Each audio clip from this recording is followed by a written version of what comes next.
Hello, welcome to Connecting the Community with Chris. I am excited to have Tyrone Carr as our special guest today. He is a Medicare and insurance expert and specializes in making sure that you find the right plan for yourself when it comes down to Medicare and making sure it's appropriate and the affordable care that we're all looking for. So thank you for coming to our show today. Thank you for having me, Chris. I appreciate it. As Chris mentioned, my name is Tyrone Carr, owner of Tyrone Carr and Associates. We're a Medicare planning agency here in the state of Michigan, southeastern Michigan specifically. Our office is in Brighton, and we just take a lot of pride in just helping our seniors in the community just make a just informed, educated decision. No pressure, and again, our focus is just on the education and helping people in our community. That's so great. Thanks for having me. Yeah, pleasure. Tell us, how did you get into the industry? Wow, that's a long story. I originally went to school for teaching, special ed, EI, and ran into some health issues myself, and I kind of fell into it by accident. And at your 20s, who knows about Medicare, right? And so just experiencing some of my own health issues and spending a lot of time unfortunately in the hospital and doctor's offices. I learned a little bit about it, but through a friend that was already in the industry. He was a partner at another firm, and spoke to me about what it's all about and what they do. And here we are, almost 18 years later, and not looking back. So that's great. Yeah, serving the most important community, I believe, in our area. Making sure that our seniors are safe and also making the right decisions is really important to us. So I know that a lot of the questions that we're going to ask you are things that are really important that some might even just are searching for or not even think about, and that is the eligibility of Medicare. And can you explain to us, a little bit about the eligibility and enrolling? Well, it's anybody, for someone who is turning 65. Those are typically the age when individual can enroll into Medicare Part A and Part B. There's certainly people that are on Medicare disability, which you could be someone due to an accident, or you were born with some form of disability impairment that as a young adult you could qualify for Medicare Part A and Part B. But typically it's for someone that is turning 65. They would apply for Medicare 90 days prior to the month in which they turn 65. Okay, and obviously call an expert like you to discuss all their options. Yeah, I think the biggest thing that we see is when people come into our office is the uncertainty of what those steps are. Whether it's applying, should I take Social Security? Do I need to take Medicare Part A and Part B? Am I working? Whether it be health related, do I need a drug plan? There's a lot of uncertainty that they have, and what is the next steps. And so what we really focus on is just the education and helping guide them along the way, so that way those choices, the decisions that they need to make, which for a lot of people are their big decisions, as they go into that latter chapter of life. And so we want to give them the self-confidence in knowing that the decisions that they are going to make are the right ones for their specific needs. Throughout life, we're going through different changes, and so, obviously it doesn't matter. It doesn't stop what age you are. From your 30s to 40s to 40s to 50s, every 10 years we have to make different decisions in our life. And I know that the changes in Medicare, change for us healthcare professionals too. Every 5 years it can be making a decision depending on the level of care we provide. But what changes have you seen specifically in the Medicare insurance arena the last 5 years? I would say that some of the biggest changes that we've seen are certainly on the improvement of Medicare Advantage plans, and some of the benefits, ancillary benefits that they've integrated with inside of the plans. They're certainly becoming more attractive to people in the community for a variety of different reasons. One being a lower cost point than a traditional Medicare supplemental insurance. You're not having to pay for a separate drug plan if you choose a Medigap plan. Some of the certain plans have international coverage. So it's important, like here in the state of Michigan, you have 73 different Medicare Advantage plans. A lot of people, that can be that's overwhelming in itself. Yeah. So not only identifying, is a Medicare Advantage plan right for myself or me and my spouse, or is it a Medigap plan? So distinguishing the differences between those two, let alone 73. 73 Oh, Medicare Advantage plans. it's And those unbelievable. numbers vary based upon county. So, and there's a number of variables that you take in consideration. So it's not just about, is it the right time to take Medicare? Should I start taking a Social Security check? But how does that plan, one of the questions we ask, do you travel? Whether it be inside the state of Michigan, do you travel throughout the United States? Do you travel internationally, which a lot of our clients travel internationally? So not all Medicare Advantage plans are the same. Now, what you find clients, let's say they've come to us, let's say they've been in Medicare for a couple of years and they've been on Medicare Advantage, and we'll ask the question, what was the determining factor that led to you choosing this specific, let's say, Blue Cross Blue Shield plan? Well, it was free. Okay, well, let's say out of the 48 plans that are offered in your particular county that are PPO plans, 35 of them are free. So what else did you take in consideration? So it's, are you a diabetic? How does that plan affect you if you're a diabetic, if you're not on oral medications, or if you're on diabetes or on insulin? If where do you travel to? Some of those ancillary benefits, if we're using it for like hearing aid, or if it's the over-the-counter benefit, you need it for transportation. And one of the things that can be really confusing, if I were to present to you two, let's say, summary benefit pamphlets from two different carriers, and one particular carrier on the hearing aid benefit would show a zero copay. Now, you would think that if I go to purchase a hearing aid, that I would pay a zero copay for that hearing aid. Yeah, and hearing aids are expensive. Exactly, and those Privately paid. Yeah, those can be anywhere from $1,000 to up to over $5,000 a hearing aid. Yeah. Right. So when you look at that summary of benefit and you read that as what's a zero copay, what the summary of benefit doesn't show you or disclose that they put a cap on the dollar amount that they'll cover for that hearing aid. So, for example, some carriers, they'll cap you at $2,000. So if you're anticipating going into purchasing a hearing aid and that hearing aid is going to be a zero copay, but it's a $5,000 hearing aid, you're going to have to come up with the difference. Yeah.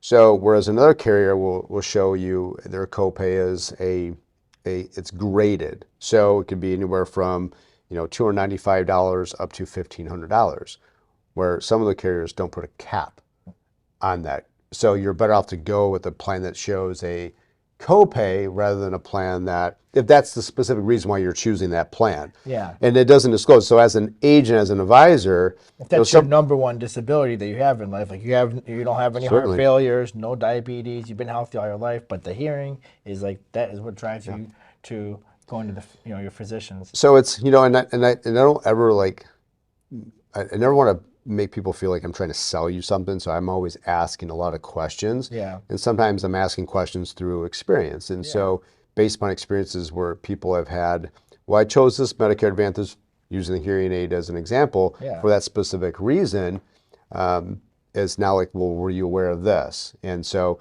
and if you do travel internationally, some carriers only provide a $50,000 maximum benefit if you travel internationally. As someone who does travel internationally and who actually just got home at 2 a.m. this morning from Mexico. To make our podcast show. So it's, those are one of those things that, if you have one of those Medicare Advantage plans, if that's ultimately the plan that is what's best for you based upon a number of circumstances or variables, then I would recommend you as your agent, you should have a travel policy that's going to cover you beyond that $50,000. Yeah. And then versus, well, if this plan checks all the boxes, but this carrier also provides 100% unlimited coverage for international medical coverage, then I would suggest that one. So a lot of times it's not that a person just doesn't know the right questions to ask.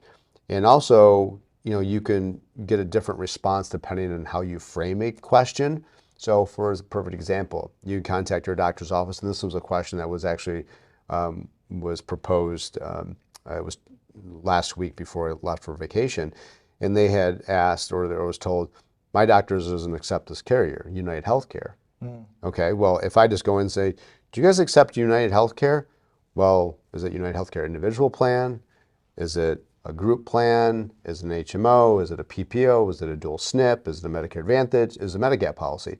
So if you're just asking, that's just, and the person who's in the doctor's office may be asking that question, and or answering your question based upon how you frame that question. So you could have a different answer versus being very specific. Does Dr. Patel, does he accept, United Healthcare, Medicare Advantage, PPO? Say very specific. Well, then versus does he accept United Healthcare, Medicare Advantage, HMO, or is he accept their dual SNP? So they may accept the PPO, but not the HMO Advantage. So if you're not framing that question specific enough, you could get a completely different answer, not the answer that you want to hear. And then, of course, then we get the phone call, and well, you told us that they accept it, and because we always do we verify whether those doctors are in network or not. But you want to ask how specific were you? And be very specific. So that's a good tip for everybody in a strategy, making sure that if you're trying to, check with your providers, be very specific on your plan. Because it could be a differentiator of picking the right provider. Now, how do you decipher with your clients how much coverage they actually need? I know that, like you said, I feel like that you want to know about their life experiences, their health history. You want to know their activity of their life. That helps you put them in the right plan. Well, we always ask questions that are important to helping us guide you into making the best decision for yourself. Now, whether someone chooses to use this as their agent or as their agency moving forward, we always ask questions that with a purpose. And so it's not just to be nosy. And so I think, certainly understanding like what their family history is like, what medications do you travel? Like, is it just local? Is it, up north? Is it, do you have a second home? Do you travel internationally? Are you extremely active? Married, working. Married, not married. So there are certainly benefits to that. It's, are you anticipating? Do you have any diagnosis? Have you had? What has your past health conditions look like?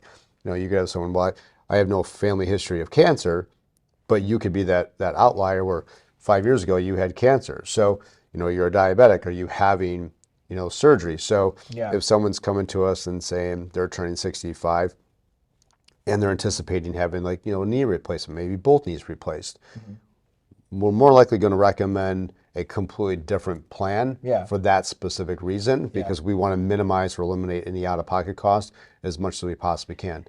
So here's a question for you that we get all the time, which is, say I work past the age of 65. And so how do you enroll into Medicare? Does that change anything? Certainly does, and that's something that is becoming more and more common for a number of different reasons.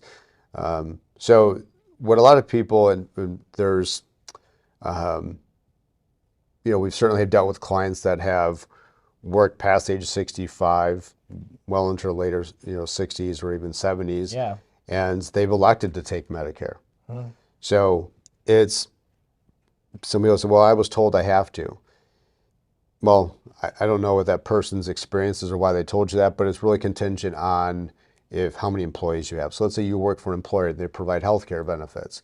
I'll use an example, a church that we assisted earlier this year, actually last year.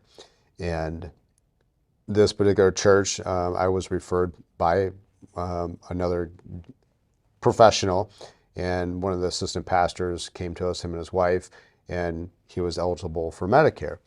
So they're provided full health care benefits through the congregation. The congregation also has a school. So, their question was, do I have to take Medicare? Well, because there was more than 20 employees, you're not required to, by law, to take Medicare. So they were anticipating taking Medicare.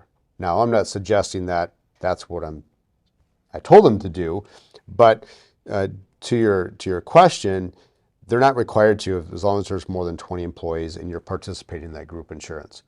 So a lot of times people make the mistake of, well, I'm going to enroll into Medicare because my employer told me to. Well, the HR department may not understand Medicare, kind of the rules and laws within inside of Medicare that would be applicable to that business or that entity. So I told them that you're not required to. However, we always want to look at what are you paying, what is your contribution towards the insurance. Now, the congregation was paying 100% of the premiums for both him, the assistant pastor, and his wife. Now, they're both soon to be eligible for Medicare. So the church was paying just over $2,000 a month between the two of them. Wow. So what we proposed is actually they come off of the group insurance plan, Yeah. go on original Medicare, pay the Medicare premium, Yeah. and then just have the church reimburse them for the cost of. So Yeah. come to find out after looking at the group, That makes sense. there was 3 individuals that were of Medicare age on that group. Yeah. And so by taking them off of that group, Yeah. we end up Enrolling on their own. yep, and the church just reimbursed Church them. reimburse them for their benefit. Yep, and we ended up saving them $49,000 between 3 families, Amazing. just insurance premiums. And Yeah. not only that, we took them. They had a $1,000 deductible per individual, Yeah. with a $2,000 max out of pocket. It was a PPO, so it was still a good overall network. But there's nothing that compares to original Medicare and a Medigap policy because Medicare is a federal benefit. So. Yeah. So you have the benefit of being able to choose any doctor, any hospital, not only in the state in which you reside, but throughout the United States. Yeah. So we took them each from a total combined family deductible of $2,000 down to, $446 or Yeah. in deductible. So, and that essentially is their max out of pocket. So their benefits Yeah. were substantially increased, and you say the church $49,000. Yeah. Now, So you recommend that with all businesses? we always, anytime that we're given the opportunity to look at a business, we always want to look at, first of all, how many number of employees are there? If there's anybody that's of Medicare age, Yeah. 65. and then if they have a spouse, you have to take in consideration, is the spouse get of it through Medicare their age? yeah. So there's a number of variables that we have to take in consideration, but, and if there's less than 20 employees, they're required to take Medicare. So even though whether they're choosing to They take Medicare through the employer, yeah, or so they have to go. so even though they're on their so own? yeah, so even though they're participating in the group insurance plan, if there's less than 20 employees, they're required to take original Medicare. So it's naturally a cost that. So you always, like you would approach, reviewing any type of or evaluating whether the current plan is still what's recommended. We always look at, is it cost of just paying for Medicare and a Medigap policy by itself and coming out the group?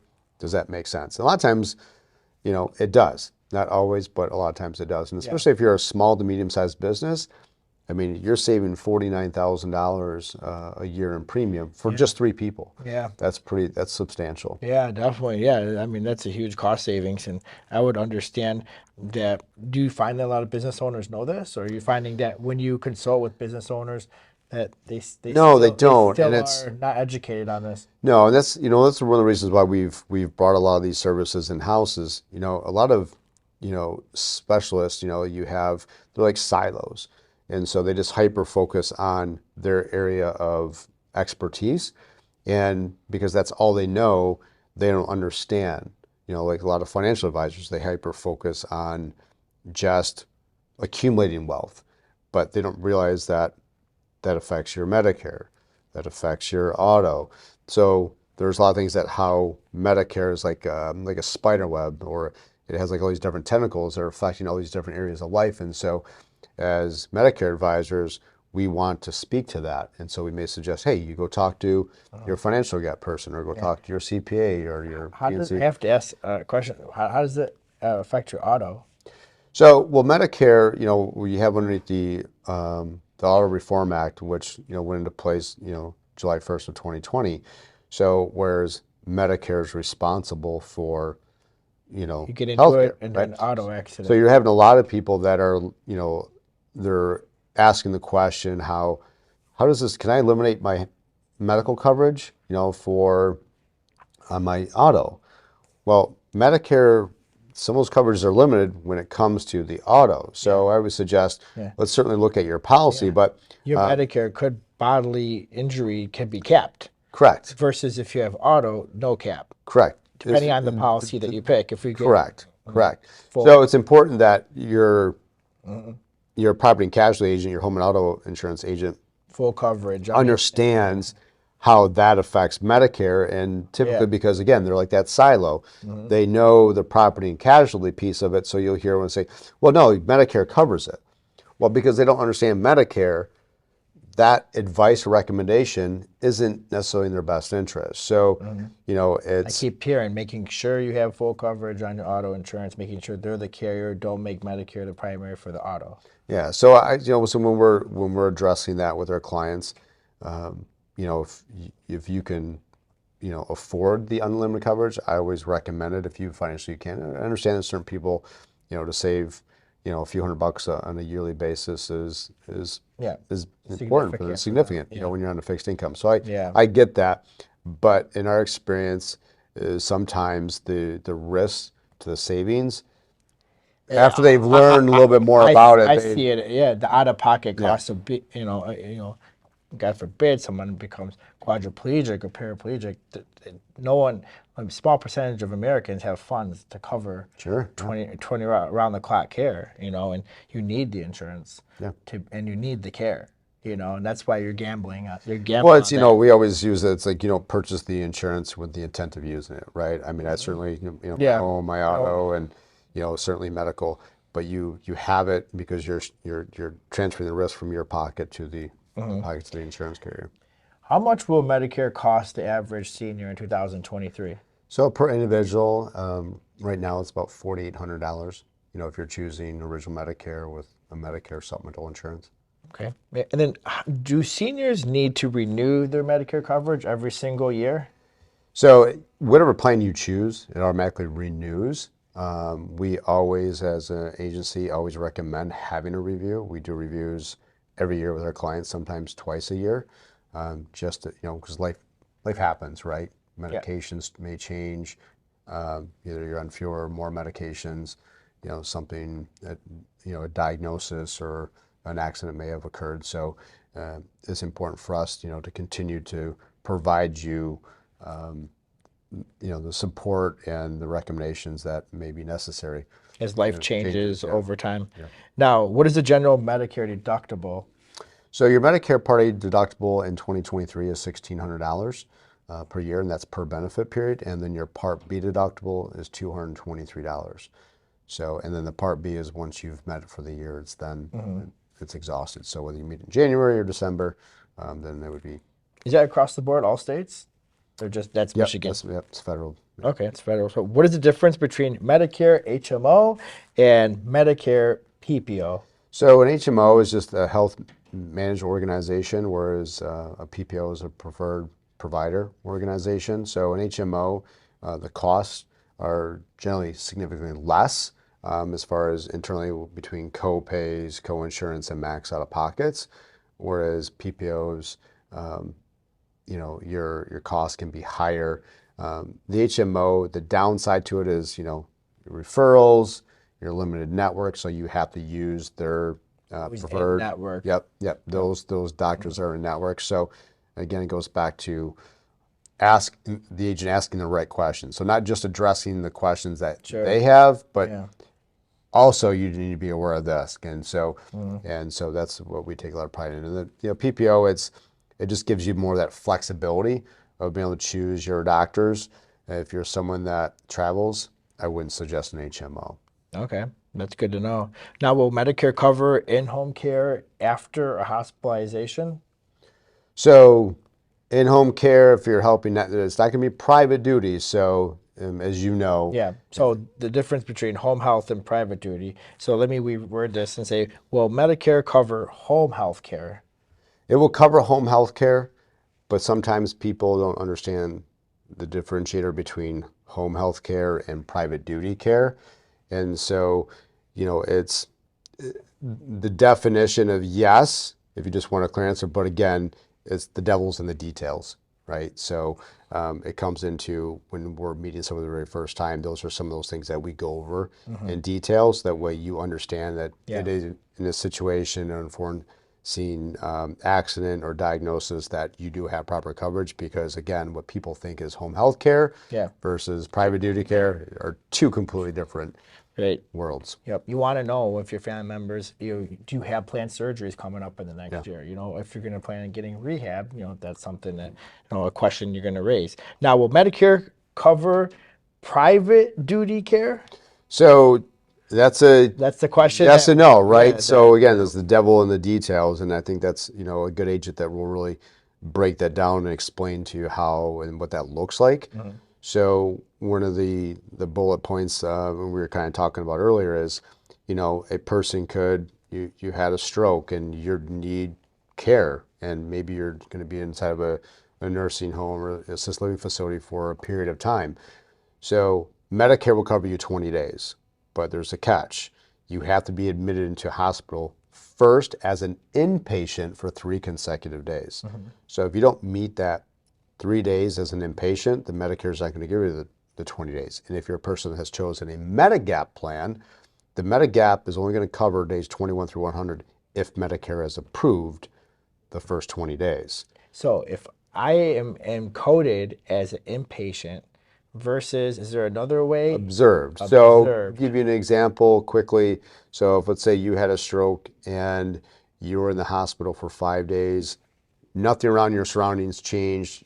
You're seeing the same doctors on a daily basis, Hmm. therapist, same food, same room. You're there for 5 days, and naturally you would think that, hey, I've been 3 days. Yeah. Well, but if they change the coding from inpatient to being observed, let's say on the third day, Yeah. you're not meeting that minimum Your requirement. Medicare benefits have The changed. Medicare's, yeah, so the Medicare's not covering the 20 days, and your Medigap, and so which at that point you're self-insuring. So again, those are some of those specific details that we get into when we're interviewing or having a Yeah, conversation. we plan on going to rehab. That can be a differentiator for you. Now, there's differences between Medicare Advantage and Medicare Gap, and I want to make sure that we're very clear on this when our viewers are watching this because it's really important. Now, let's just talk about Medicare Advantage. What's the definition of that type of insurance? So Medicare Advantage is kind of like we had talked about in the previous question is defined either as an HMO, health maintenance organization, or a PPO. So Medicare Advantage is more private fee for service. So they have their network of doctors. So it's a little bit more flexible for people that are of Medicare age that are on a fixed income, or they like the flexibility of having a plan that they're not obligated to pay a monthly premium. So versus a Medigap policy, you have more fixed cost, on a monthly basis. Yeah. So you're getting a bill every single month versus Medicare Advantage, you're not getting billed every single month. Yeah, and a Medicare Advantage is offered through the private insurance carriers. So whereas a Medigap plan, it works in conjunction with original Medicare. So Medicare is a primary, the Medigap is a secondary. So they work together. Whereas Medicare Advantage is essentially going to replace the Medicare. So everything's bundled into one policy. Can I choose my own doctor with Medicare Advantage?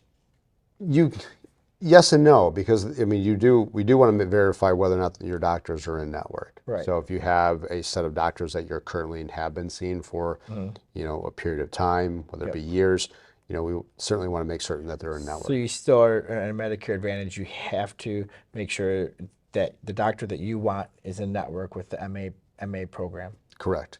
So Medicare Advantage, I always talk about, there's, 3 different types of clients, so there's the individual, after we explain what a Medigap policy is, and they love the fact that the Medigap gives them, the greatest level of flexibility of choosing doctors and hospitals, whether it be here in Michigan. They don't have to be in network with Medicare Gap. Correct, yeah. So and in a Medigap provides, like you just know what your cost is. There's this is what it is. So Yeah. so you pay a monthly premium and everything's covered 100%, minus your Part B deductible. Medicare Advantage, it provides the flexibility of not having to pay a monthly premium for the majority of the plans, but there's out-of-pocket costs, and you have to make certain that your doctors are in network. So if a person who comes to us and says, hey, Tyrone, I love the idea that, the Medigap plan, clearly I can see from just pure healthcare benefits, it's the better option. But I can't afford a traditional Medigap plan. So, and I always preface this too with when we're meeting somebody, when you hear the term Medigap or Medicare supplemental insurance, it's the exact same thing. Okay. Medicare Advantage, if you hear the term Medicare Advantage or Part C, it's the same thing. So Medicare Advantage is someone who says that, one, I can't afford a Medigap plan, but I certainly can afford a Medicare Advantage that doesn't cost me on a monthly basis. So that would be client Yeah. number one. The second scenario would be a person who says, you know, Tyrone, I see the value of the Medicare Advantage. You pay a fixed monthly premium, and I don't have to worry about really anything out of my pocket other than the Part B deductible. Whereas the and then be like, but you know what? I'm healthy. You know, I Yeah. maintain a healthy lifestyle. I exercise, extremely healthy. My family, you know, history of, you know, good genes. My parents lived a long, healthy life. Yeah. So I like the idea of choosing Medicare Advantage and getting the benefits of those ancillary benefits, you know, Yeah. from like the free gym membership, the hearing aids, some of the, you know, teeth cleanings and the, you know, some of the over-the-counter benefits. So they're okay with that risk of having an out-of-pocket cost. The third person is the person who comes to us and says, you know, I like the idea of having like the free gym membership. I like the idea of the over-the-counter benefit of Medicare Advantage, the hearing aid benefits and all this stuff. But I'm someone who says, you know what, I'm turning 65 and I've got all these health issues, and the likelihood that I'm going to pay all this out-of-pocket costs associated with Medicare Advantage, you know, we would more likely suggest to a for a Medigap Medigap. plan because you pay a monthly premium, you know what you get. Yeah. That's So a good differentiator question is you want to know their history. And so that would be obviously a big game changer for them, if they have to pick their provider. Now, does Medicare benefits change every year? they certainly can, you know, like your deductibles are going to change, your Part B premium is going to change, your Part B deductible is going to change, you know, drug coverage, some of the answers. So there's certainly a lot of moving parts that can change. So that's why we always recommend having a review. Sometimes, you know, those reviews could take a matter of a few minutes. You know, sometimes they're more involved depending on what life changes may have happened in your life. So, say I move to Florida, will it change? So if you have original Medicare and a Medigap plan, it's not going to change. You know, so typically, if you have a current Medicare Advantage plan, once you move outside of the service area of that plan, you're going to be required to change. Now, every state is different as far as the Medicare Advantage, so we do a lot of business in Florida. And so the max out of pockets are significantly higher in Florida than they are here in the state of Michigan. I would say out of the 16 states that we do business in, I would say Michigan, from an advantage standpoint, it's probably one of the better ones. Just from the standpoint of your max out of pockets aren't as high. So if you move to Florida, do you want to talk to them Yes, about absolutely. Medigap? Yes, So if you're a Medicare Advantage in Michigan, great, that worked for you here. But if you're moving out of state, certainly. let's talk about Medigap, so that way you are. Or if you have a Medigap and you're moving down there, I mean, no matter whether you have a Medigap or Medicare Advantage, if you're moving outside into a different county or certainly a different state, we certainly want to. Got to talk to your insurance advisor.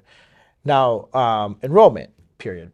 It begins in 2024. What is a specific time frame that we all should know? Because we running around and we don't always remember our dates, and when it's time to come, we're not making the right decision. It's because we're stressed trying to figure out all these plans. Yeah, so there's all these different enrollment periods. So like you have the fall time, which most of us or most seniors are familiar with, which is AEP, stands for Annual Election Period. So that's October 15th through December 7th.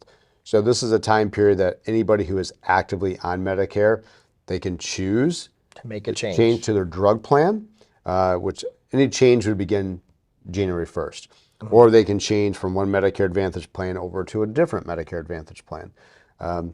Within that 7-week window, if maybe we did a review on October 1st, we submitted an application October 15th for January 1st of effective date, but then something happened between October 15th and December 7th, maybe an accident or a diagnosis, and maybe you're on another medication, or maybe they took you off of medication, or maybe this diagnosis, permanent, chronic illness, then we may want to review that again, evaluate if that plan would be a suggestion we can make another change.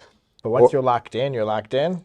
So from that January 1st until December 30th, so the following year, if you didn't make any changes.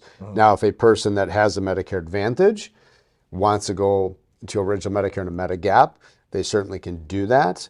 But to go from a Medicare Advantage to a Medigap, under most circumstances, you have to medically qualify to make a change.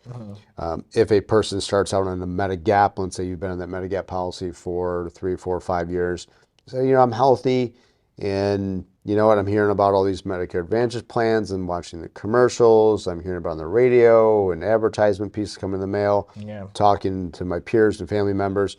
I think this is something that I want to explore. You can certainly go from a Medigap to an Advantage plan. Now, one of the points that I always make clear is anytime you're transitioning from one Medicare Advantage over to another, you never have to medically qualify. To go from a Medigap to an Advantage, you never have to medically qualify.